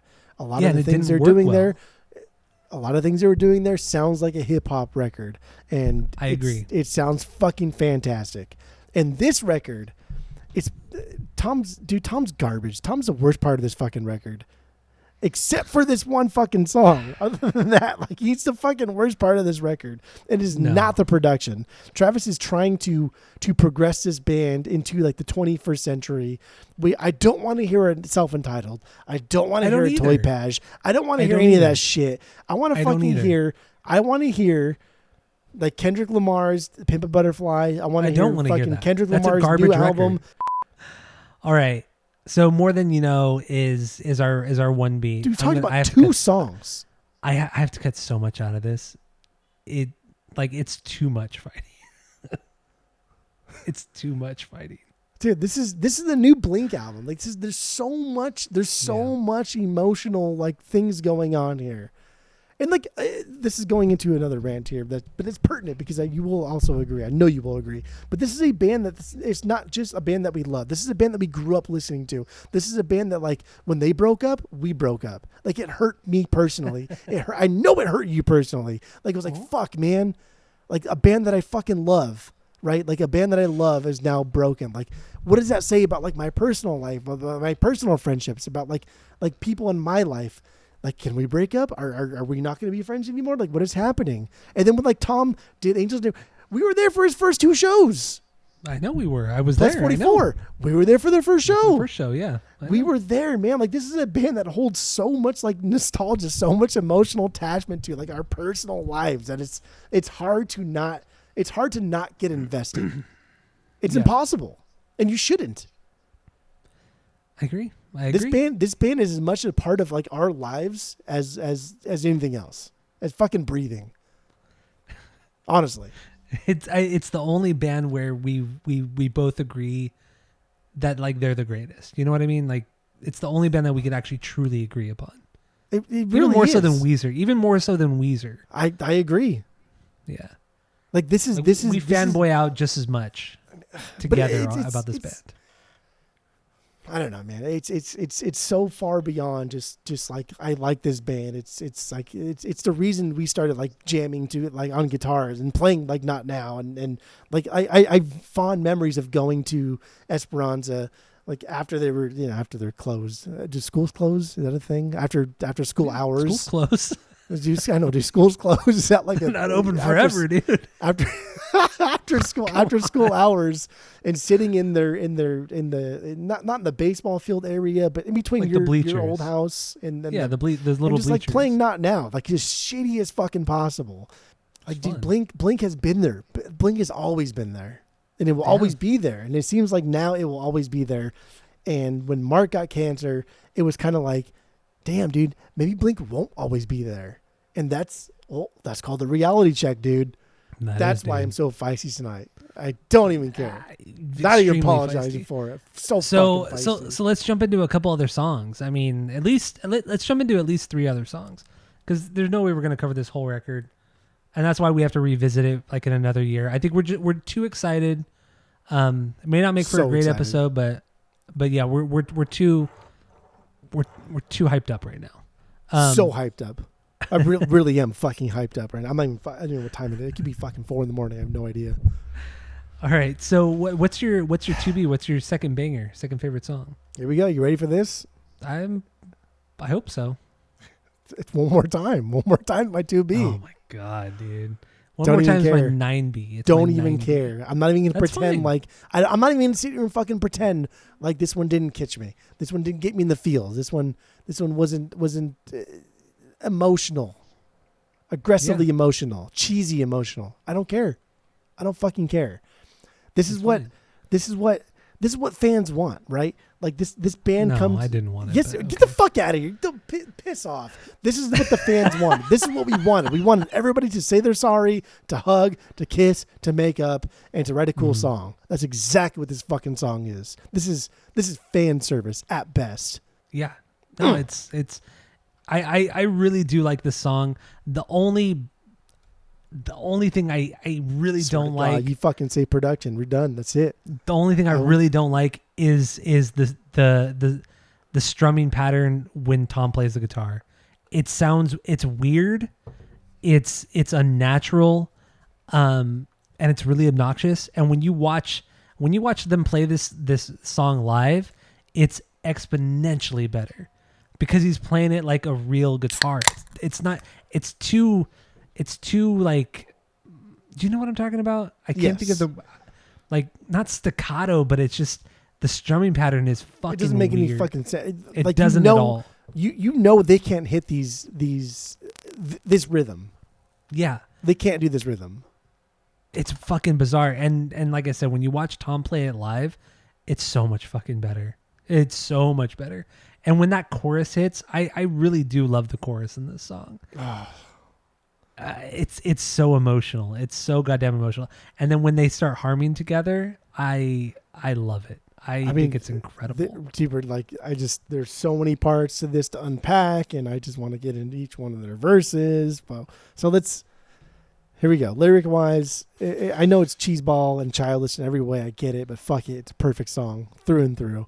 Tom starts his song off with Strangers. That's the first fucking thing he says in this. Strangers, from strangers into brothers. Yes, cheeseball. It's straightforward, whatever. But then Mark starts his verse off with older, right? So strangers, then he got older. So both passages that they're doing is like a change, right? Like a passage of time. Things are happening. Things are progressing somewhere. But then you get that third verse, dude. Third verse, they're both coming in, and what do they say? What's the first thing they say? I miss you. I miss you. Come on, we're harking back to self-entitled here. Are you kidding me? It's great, man. Oh my god. Oh my god. I'll die. Play this at my funeral before I die, so I can listen to this as I die. Which I guess wouldn't be my funeral. So do I have to die to hear you miss baby me? Boy, are you kidding me? Do I have to die to hear you say goodbye? I know, Dude, that's cheesy. I know that's so cheesy, good, but dude, 2 out of the 3 members of this literally had to almost die for the band to get back together. Yeah. Come on, man. Do I have to die to hear you miss me? And normally that's silly, right? When some Chris Carrabba or Taylor Swift sings this, it means nothing. But when you hear Tom say this, because he's the only one that hasn't really died yet, that's. He did have skin cancer though. Well, yeah, but you know what I mean. Come on. Yeah, no, I know what you mean. I know what you mean. I know what you mean. It's like having Tom sing this part. Do I have to die to hear you miss me? It's just oh man, gut wrenching, gutted. As Skip says. One more time. God, man, this song is unfucking real. I don't even care. And then Travis sings. That's stupid, it's pretty fucking dumb. I know it's dumb, but whatever. One more time. Is that stupid ass deep voice? Ugh. Travis is such an idiot. He really is. This, I again, going back, this band would be nothing. I shouldn't say nothing. This band would not owe their success without Travis. Travis is what propelled them to be better, what propelled them to be better musicians, songwriters, to strive to be better people. But Travis has been an obsolete part of this band since Neighborhoods. Yeah. Yep. I could do without Travis on Neighborhoods, especially Dogs. God, you're so annoying. Well, I could. So annoying. I could. So let's talk about the video real quick for one more time. I like the idea of it. I don't like the execution of it. You know? There's no way you could have executed this idea without making it look like this. That's kind of true too. That's kind of true too. You have to watch this video and think how could I have done this better? Nah, I would have done the same thing. Unless you actually built those original sets, that would have been and cool. Had the band, that would have been and then had the cool. band play there, that would have been cool. Like Man Overboard. That's what they did with Man Overboard. Yeah, they recreated the sets and the costumes and everything to match those OG videos. What about going back to the set or recreating the set and making it not them playing, but just having them walk through and pointing and laughing and kind of talking amongst themselves while they're reminiscing, while we're reminiscing of them. Yeah, see, that'd be kind of cool. That'd be kind of cool. That'd be kind of cool. I mean, I wouldn't want them to dress in the costumes or dress in the clothes that they were wearing. Yeah, that would be too much. But if they were modern themselves now playing in the actual sets, not a green screen, like an AI generated green screen. Because some of that shit was come on, dude, come on. It looked so cheesy. Especially the I Miss You one, that was for sure. That was pathetic. That one and then was dumb. That one and then the Miami, the Daytona Beach one too, the live stage. That one was really stupid. And you see like the fake beach ball fly across the screen. It's fucking dumb. Well, their album itself, the inner, because it's a gatefold, and the inner gatefold is just, it's stupid. It's just a picture of all three of them separately. It's dumb. Wait, on the vinyl? On the vinyl, You on the vinyl. Okay, yeah, because you got it already. I haven't seen it. It's not very cool. Stupid. Yeah, it's kind of lame. It's kind of. I mean, I really think the physical format of this record was extremely rushed, which kind of sucks because we literally bought it a year ago. But anyway, do we have anything else on One More Time? I don't know. This is just a dope pop song. It's again, this is a pop band at this point. They just happen to play their own instruments, but it's pop music. This is pop music. Yeah, you're right. You're right. If we like pop music, this is pop music. So that's your number 2. My number 2 is "Dance with Me," one of the other singles. Damn, okay. I do really like this song. I mean, the Olays. It's because you like the Olay part, chorus, don't you? It's cheesy as fuck, but my God, it's so catchy. Yeah. Where does this one sit for you? This is just a normal banger for me. Okay. I mean, it calls back to all the small things, the na-na-nas when we started there. A little now bit. We're at the Olays. A little bit. I mean, I do hate the intro as well. We briefly touched upon it earlier. Yeah. You know, the masturbation thing is like, come on, man. You guys are 50. You guys are 50. But it's Tom. It's always Tom. I know, Why does Tom got to do this shit? Fucking A, know. man. But you know, there's some good little riffage here. Some stuff that's kind of reminiscent to what Tom is known for, like the Eminem's Natives riff kind of thing going on. You know what I mean? He does a lot of that shit here. That's really the main riff. And but fucking Mark's bass is so fucking loud in those verses too. I love it. I fucking love it. It's so good. But he's pretty much always had like the same like sound in all of the records Blink's ever done. Yeah, that's true. But he doesn't ever get like the spotlight in all the records. And I like when you just finally hear like the do do do do do do do do. You hear that kind of like you can hear the pick grinding on the fucking strings. You know what I mean? Like it's just very low end, and it's nice. Mm-hmm. Dude's a good bass player. I think so too. I think he's a little bit underrated for sure. You know, and also, you know, when it drops into that pre-chorus and Mark is just kind of like smoothly singing, just kind of not monotone, but he's just doing his thing. And then Tom's just kind of yelling over him, "Dance with me, dance with me, dance with me." And Mark's still just kind of going along, kind of ignoring him. And then it drops into the catchy Olays during the chorus. I think that's fucking good. It's so good. And then the bridge hits too with that kind of like ethereal, like Tom guitar thing that he's been doing since the Untitled era. And Mark's like softly singing. And just that slow build up, and then it just drops back into the last chorus, and you're good to go. You're off to the races. Dude, that soft singing that Mark does here, like dude, that was like a trick that he pulled in California 9 era, like so much. Like they were desperate in that era, so like Mark's like softer singing underneath what should have been Tom's higher, like shrieking vocals, but it was Skeeb at the time. Like they pulled those tricks out so much, so it was nice to hear it here finally again with Tom. It was great. I'm fucking tired of hearing it California 9 era. It was so overdone. Ugh. But like every song. It really was. It really was. Lyrically, what do you have on this one? Well, hold on there, dude. I'm kind of down to skip a lot of the lyrics at this point because we do still have a lot to talk about. They're new, and like we were talking about, we're gonna revisit this record probably in another year, so we're gonna take a deeper, different kind of dive into the record as well. But yeah, this is just really scratching the surface of the record. I do want to talk about the video though. The video, I hate the video for "Dance with Me." It's the Ramones thing. I mean, it was so stupid. It was pathetic. Just dumb.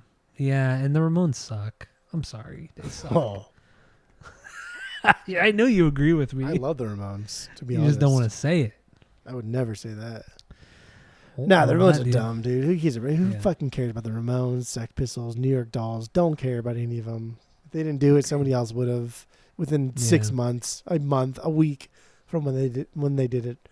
Yeah, I don't right. care. Yeah, I think it's gross. I think it's silly to like redo like a video from like a childhood love of yours as like an old guy, but then like they hide their faces under the wigs and stuff so you don't see their old guys. It would have been funny if they dressed up as old guys and then did that video. Oh, yeah. Like, that would have been kind of cool. That would have been kind of cool, yeah. But like I don't want to see old guys pretend to be young. I don't. Yeah, especially It's with this band. It doesn't work. Like, It you're doesn't old work. guys, dude. You're old guys. It's okay. Everybody gets old, man. It's fine. All right, so then what's your 3B? Blink wave. Really? Is it that high? Okay. Yeah. I mean, I fucking love this song. mine is Blink Wave is my 5B. Yes. I really do like this song too. It's fucking good. That chorus is so goddamn catchy and so cheesy at the same time. I love it. Hell yeah. This is like a perfect example of like a band like paying homage to like shit they fucking love, much in the same way as the fuck was that song with Robert Smith? We just talked about it on All of this. It's like a Tom Feeling song. this. Feeling this, all of this. Much like all of this was kind of like their homage. And there's another song on here too that's all that. But I don't know. Blink-182 is cool. I like it. I don't know. I'm Is that it? I'm semi like physically exhausted from this one. I'm kind of tired too. But I'm like I'm still very very very hyper from this album. I'm very excited for this. I don't know. What do you want to do? do you want to call it a day for right now? I'm like emotionally fucking drained, dude. Like I'm very very very. I want to go through all these songs like 14 more times. I really love this album. I really do. I do too. I do too. Like Blink is back. Like it's not just Blink is back like California or 9. Like this fucking Blink-182. I know. I agree with you on that. All right, Blink Wave. Yes. Okay. Let's get into the stuff here. Do you want to finish this episode right now, or I mean, are you good? Are you okay? Dude, I really do feel like maybe it was the hip hop thing. I don't know. I do feel a little spent. A little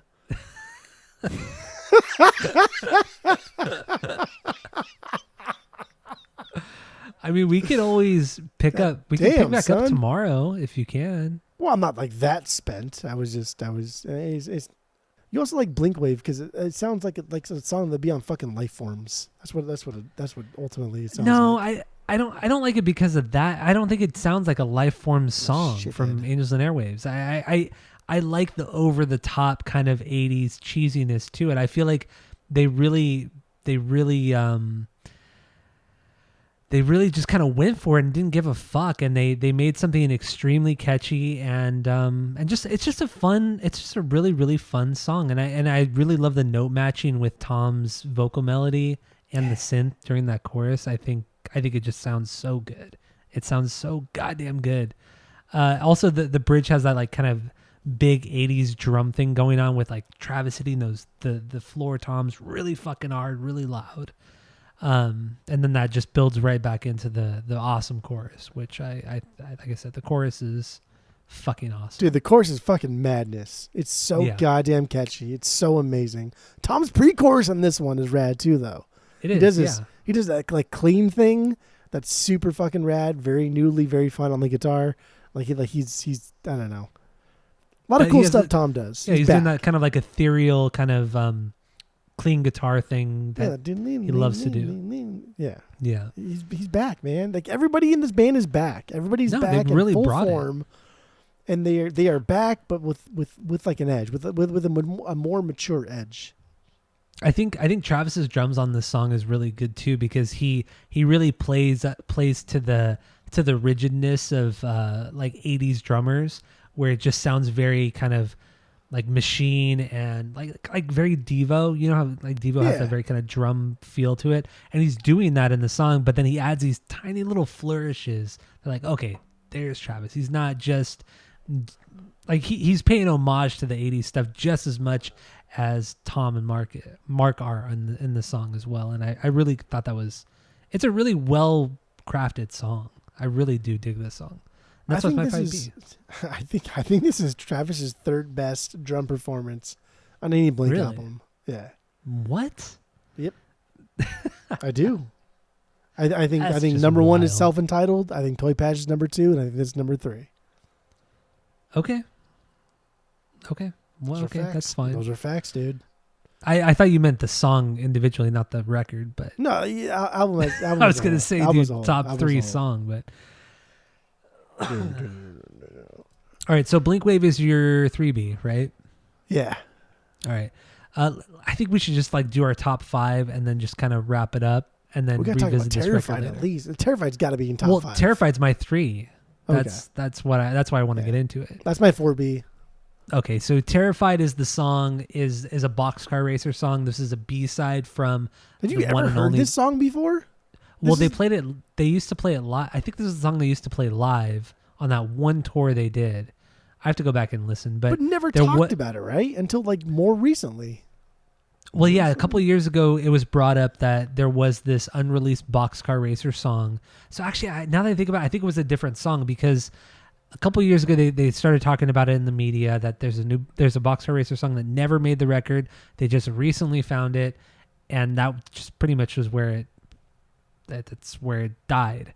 And so this is that song that became the song Terrified. But there was a song when Boxcar Racer did the one tour with the Used back in 2002 or whenever it was, and there was a song that they played live that was it. They never recorded it. They never did anything with it. And I forgot to go back and listen to that song to see if it is this Terrified song. Ooh. So there might actually be 2 Boxcar Racer songs that were never on the record. But anyway, yeah, this one is a reworked version of it, of the original. But I mean, come on, this seriously, is a fucking man, Boxcar song. this is dude. Boxcar. I threw and fucking threw. 100%. No ifs, ands, or buts, and it's a I mean, Tom only song. So I mean, when you really think about, Boxcar Racer songs, you think of that.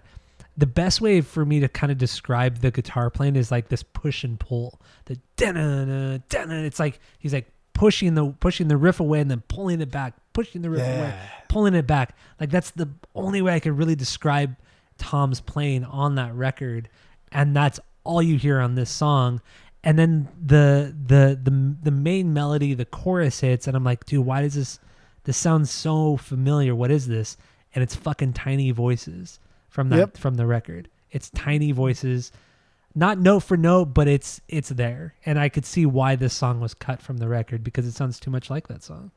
dude, and Tiny Voices was the 4th track on fucking that Boxcar record, and this is the 4th track.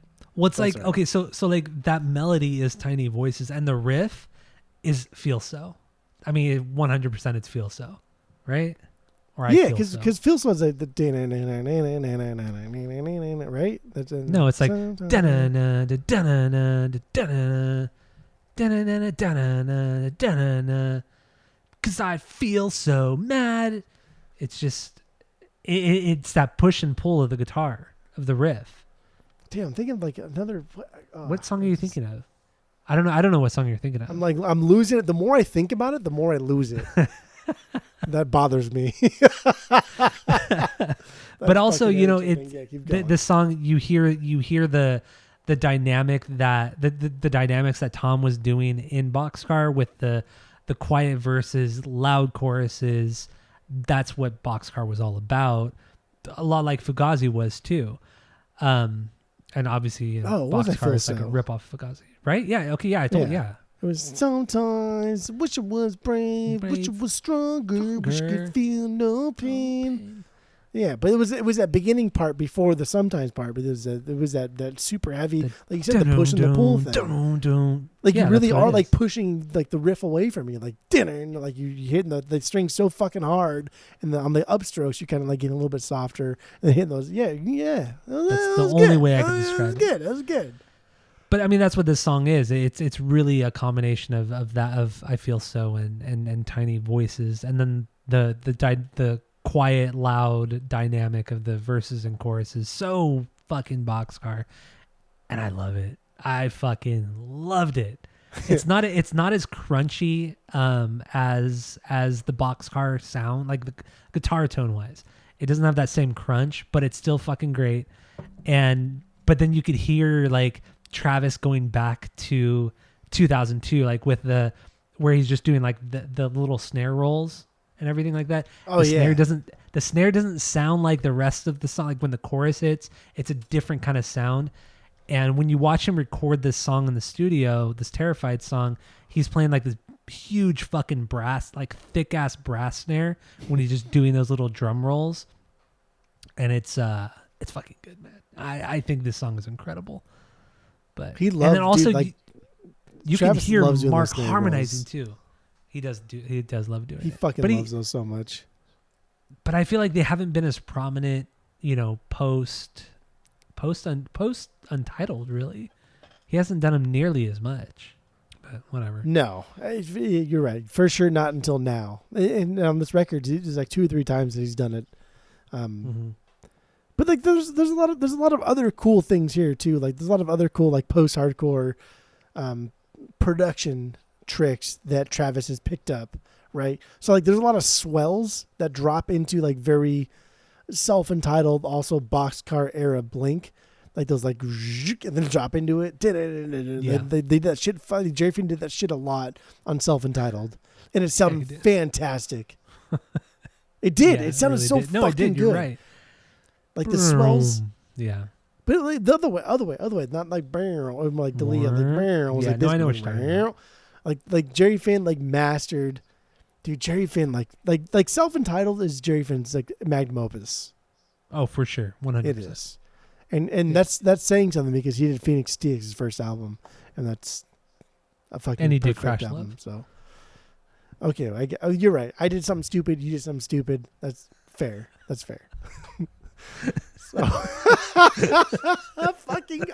I hate Crash Love so much. Oh, and I hate that it's so expensive on the vinyl. I think Crash Love was like the last record he did before he died, or one of the last records he did before he died. Oh, that is not a way to go out. I agree with you. I do agree with you on that, but it's still a great record. Anyway, we're talking about AFI or Crash Love. Man, we're talking about Terrified. Terrified's good, dude. Terrified's it's a good boxcar song, and I'm curious. I'm curious to see how this conversation went. Right, with like Tom's back, and then like who brought this up? Like, yeah, like Tom, you're back. Bet it was I'm Travis. so happy. It had to have been Travis. Because also, like, going back to the Zane I don't think Tom Lowe has the interview, fucking balls to say it, and I don't think Mark knew about it, so it had to have been Travis. Yeah, and going back to the interview too, Travis seemed to be the mediator between the two of them. Always kind of like planting the seed, like Tom's gonna come back, and like he was always talking to Tom even after, Tom was fired from the band. Travis is still talking to him. And then it made me think too, like when you really think about Travis's relationship with musicians and people he's worked with, he's never burned a bridge. He's never ever burned a bridge. He's worked with, because he never created a bridge. He's fucking that's true milk toast at best. My God, that's true too. Like, but we don't shit talk Travis enough, because we love Tom and Mark so goddamn much that when they do something like minor wrong, it really like affects us like in a personal way. Travis, I don't give a fuck about Travis. Nobody does. But what I mean was, like, even though the Transplants record was over 20 years ago, and yet he brought Tim back on a very short song, but still he brought him in on this record. There's like it's 4 like, other songs too. Yeah, it's just like I do like that he still has like good relationships with everybody he's worked with, but yeah, it's probably because he is like a plain old person, in real life. But he never comes out and just talks shit on people, ever. Or not to the extent to where he's gonna burn those bridges. So I don't know. I do really like that, and I have more respect for Travis over the last couple of weeks than I have for a very long time. See, I'm kind of going the opposite here. Like, I have less respect for him, because in that interview itself, he was just like, dude, they're out of his house. That was his house. I know, that was his studio, yeah. And like you didn't even realize it until like 30 minutes into the interview. Like, oh, like where else do you like hang out, Travis? I was like, wait, is Travis's house? Like, no, he's not hospitable. It's boring. Everything's just white. Like the floors are white. The walls when you are look white. at his studio is so fucking sterile. It's like a fucking lab. Ugh, yeah, it's laboratory. Like, dude, it's completely void of any kind of personality. Yeah. Ugh, Yeah, right. Travis is the fucking worst. He is. He's the fucking worst. Man. All right. So we have anything else on Terrified? No, that's it. That's all. Okay. What other songs do you want to talk about? Like, dude, real quick. I have so many fucking notes. I'm gonna save these ones for next time. I could go all night. I really am so fucking excited. No matter what time we stop this, I'm going to listen to the vinyl tonight. Like I feel like if we really wanted to get through every song, this is going to be like a 4-hour episode. Oh, easy. I wouldn't even. I would do think it. so. I would fucking do it. But we can't do it. So I mean, maybe we should kind of like do a wrap up. Let's wrap it up. Let's wrap it up. We're gonna revisit this record. Maybe we're gonna revisit it sooner than a year from now. God, we barely even scratched the surface of this fucking record too. It's so. I know. Yeah, I know. I agree. Pathetic. Bunch of losers. Seriously, we're so terrible. All right, let's kind of give our. I mean, mind you, also this record's only been out for 3 days. I know. So it's been out for 3 damn, days, dude. It's stupid. Oh, good Lord. So let's yeah, okay. So okay. Let's think about this real quick. there's always something else. No, because this just dawned on me. So we started this podcast in July of 2016. That's when we started this podcast. Shortly after we started this, California came out. Blink's California came out. So we've never done a new Tom Blink release on the podcast. Oof. Isn't that weird to think about? Like, it's been that long. We've been doing this podcast for over 7 years. Yeah, for over 7 years, and we've never. This is so new for us. We've done California and 9 multiple times on the podcast. We've done several Angels and Airwaves records. Yeah, that's true, huh? Yeah, and we've done the Tom solo record, but this is like a true and a bunch of other Blink records, but like a true new Blink record. So I feel like we bit off more than we could really chew this episode, and I didn't think that was ever possible, but we have, and we're almost 2 hours deep on this one, and we're like, only honestly, halfway through the songs. Yeah, exactly. We could double that time easily if we wanted to. Yeah, definitely. So we're gonna revisit this record. I don't know when. Just gonna make me mad. No, I'm just kidding. But we're gonna revisit it in the future, sometime soon. I believe maybe we could round out Good Season again with this one. I don't know. I'm just now it's too soon, dude. That's only 3 weeks away. No, I can't do that. No, I can't do that. I like it. That is really ballsy. But I like where your head's at. I don't. No, I instantly regretted it when I said it. But anyway, yeah. So let's give our wrap up of this, and also give our rating of the record so far after 3 days. Based off of our world famous 3-point rating system, where 3 is a perfect album, 2 is a good album you're going to continue to listen to, 1 is a bad album but give it a shot, and 0 is the worst thing you've ever heard. So what do you got? Go. This record right now holds so much fucking nostalgia because it is based in how we have shaped our lives really to become like who we are as people, what our musical tastes are. And so even those records only been out several days, I feel like it's been out like several years. Mm-hmm. And in listening to this record this week, I think I would be just as much excited if this didn't even come out as just seeing like a small, like 5-second video of Mark and Tom hugging each other and saying like, dude, I miss you. And that is it. Like I would be just as fucking excited. I would be just as ecstatic because we have a record. I'm even more ecstatic, and I'm over the moon, but I'm ultimately just happy that Mark and Tom are back together because that's all we really want. Like really, that's all we want because we have grown up with these people. we don't know these people. They don't know us. They don't care about us. It's like idolizing fucking football stars, right? When people get mad at their fantasy team, like these people aren't paying your fucking bills. Like we know Mark and Tom aren't paying our bills or nothing like that. But dude, these guys have like, they have helped shape who we have become as like young adults, as grown as adults, as like older people. This is it. And it's crazy. It's crazy like how much, I mean, I'm speaking for both of us, but it's crazy how much we fanboy over something so fucking stupid. So dumb. So fucking dumb. Stupid. And we get feisty, dude. Like I was feisty. Dude, I'm feisty tonight. I know. I'm a feisty boy. You were pissed. You were pissed. I'm a feisty boy. And I was just pissed at anything. I don't even care what it was. And it wasn't, you were pissed off about something that wasn't even Blink related. It didn't even matter. I was just pissed because I'm feisty boy tonight. I had a lot of emotions going through me. You know what I mean? Like I'm just bad. I'm glad, not bad. I'm glad they are back together. Mm-hmm. And that is it. And like objectively, the record's not bad. It's not bad. No, it's not. No, it's not. It's not good, but subjectively, with your goggles on and everything else, like god damn, dude, this is top 3 most important Blink albums of all time. Oh, yeah. Okay. You know what I'm gonna do? What are you gonna do? What are you gonna do? I'm not even gonna rank it. I'm not gonna do it. Dude, this episode is really unprecedented. We've never. I'm not even gonna fucking rank it. I'm not gonna do it. We've never cut an episode short. We've been doing this for 7 years. We've never cut an episode because we can go on for fucking days, dude. It's so new. Oh my god, I have so much emotions going through me. It's insane.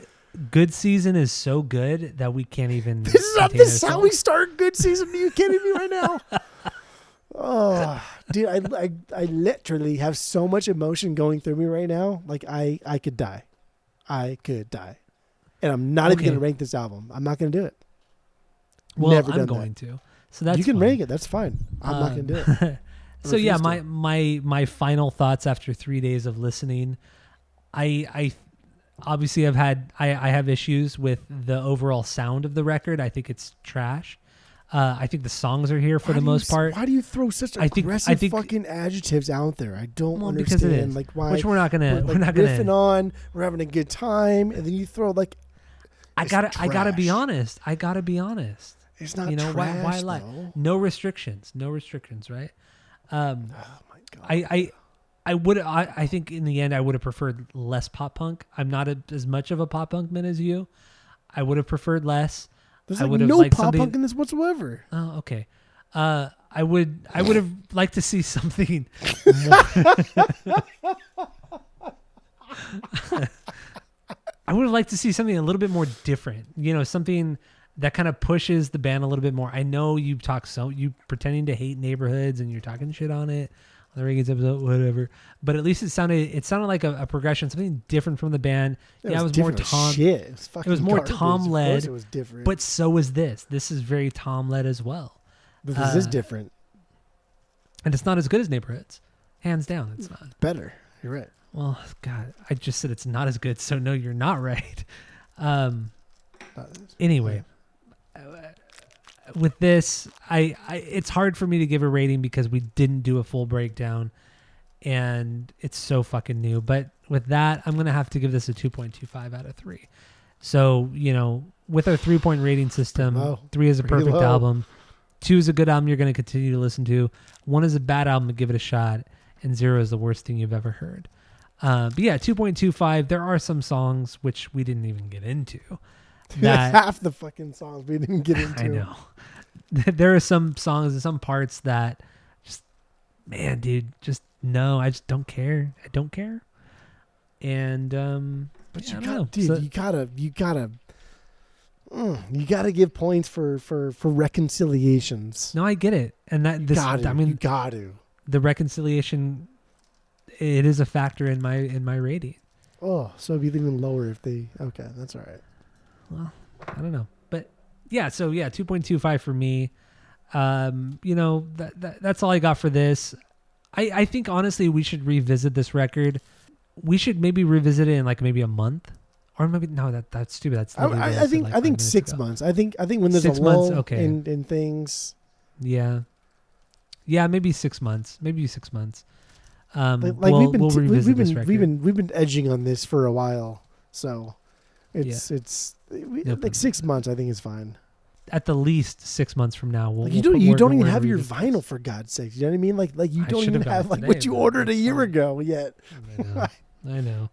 I think we were just so excited about the record coming still out. so excited. We decided to start good season, with this. I'm so happy for good season. No offense to the Canadians, but 75% of what we did was garbage. No, that's not true. We did New Young and we did Sum 41. Yeah. So most of Sum 41 is garbage. So Yeah. But anyway, So thank you all for listening. Keep listening. Tell your friends. I'm a little disappointed in myself and also us because we didn't complete the episode. I just can't believe. I still can't believe we didn't complete this episode. I just never thought we would not be able to do it. why did you think, dude? This is the first fucking album with Tom. I know. A millennia. Like, why did you think we were going to get through it all? You're crazy. I legit thought, I honestly, like, I set aside like 6 hours of my day for this because I thought this was going to be that long. All right. Well, thank you all for listening. Tell all your friends and, give us 5 stars. Please go do that. We're going to revisit this soon. So thanks again for listening. And that's it. That's all. Let's go, Rainer. Japhid.